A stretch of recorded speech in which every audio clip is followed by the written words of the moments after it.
Dan Mitchell, do you think that there will be any change? Do you see any need for change? Edwith gave us a fairly long laundry list there of possible proposals. Are there any that you would be on board with?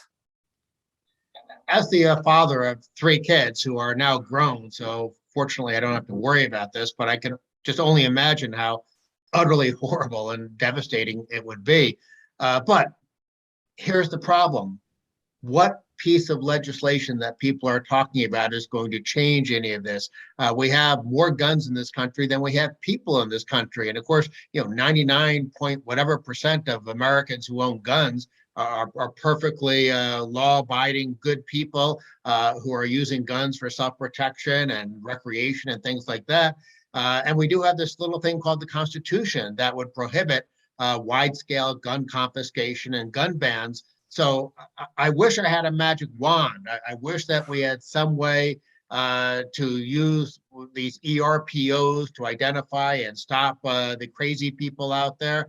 But I'm just afraid to be realistic that first of all, politically, nothing will happen because both parties will use it as a political football. But then I care more about the practical side of this. And from a practical perspective, I just don't think any sort of big major gun control legislation, A, will pass, or B, would make a difference if it did pass.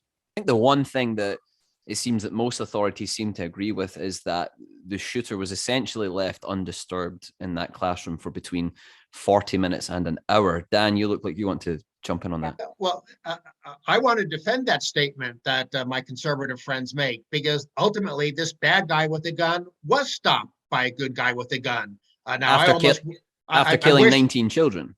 Well, yeah, but how many would he have killed if there was no good guy with a gun that eventually stopped him? Now, but here's where I think there's something hopefully we can all agree on. Not only for what happened in Texas, but anytime these horrible things happen in the future, any cop that shows up that does not immediately run in and try to engage the shooter should be immediately fired and lose their pension. I mean, I'm sorry, that is just completely inexcusable. Not only that, but apparently these cops were tasering and handcuffing parents who wanted to rush in themselves. What are they doing standing outside? I mean, were they getting Dunkin' Donuts or something?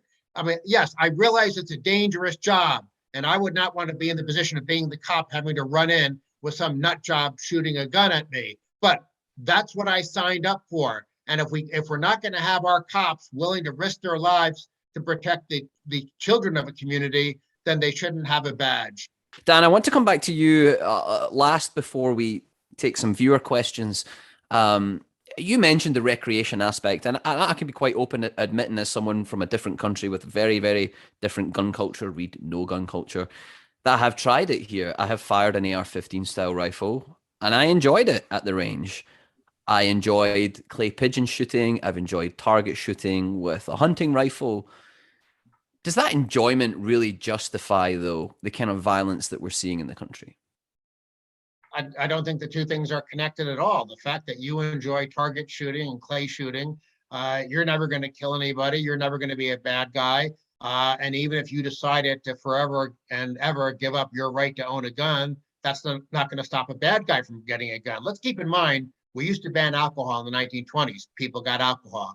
Today, we ban cocaine and heroin. People get cocaine and heroin. I guarantee you, if we have strict gun control laws, bad guys will still get guns. I mean, heck, England has the United Kingdom has some of the strictest anti-gun laws in the world. And yet, obviously, during the troubles with the IRA, they had no trouble getting lots of heavy weaponry in Northern Ireland. So the notion that gun control can ever work, I think, is fanciful at best. And keep in mind, an AR-15 is no more powerful or no more deadly than lots of other weapons. It just looks military, and that's why politicians think, oh, if we ban that.